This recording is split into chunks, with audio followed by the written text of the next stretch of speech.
Hi guys, ఇవాల్టి కథ కాకి మినుగురు పురుగు. అనగనగా ఒక అడవిలో ఒక మినుగురు పురుగు ఉండేది.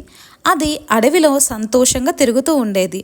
ఒకరోజు ఒక కాకి వచ్చి ఆ మినుగురు పురుగును తినబోయింది. నోరు తెరిచిన కాకి తను మింగేలోపు, ఆగు, నా మాట వింటే నీకే మేలు అని అరిచింది పురుగు. కాకి ఏమిటది అని అడిగింది.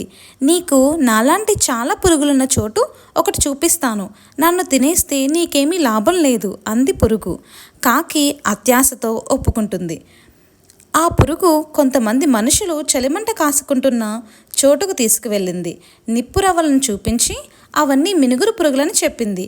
కాకి నోరు తెరుచుకొని ఆ నిప్పురవ్వలను మింగేసింది.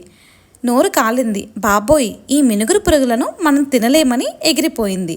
మినుగురు పురుగు తన సమయస్ఫూర్తిని తానే మెచ్చుకుంది. ఈ కథ నీతి ఏమనగా, బలం కన్నా బుద్ధి గొప్పది.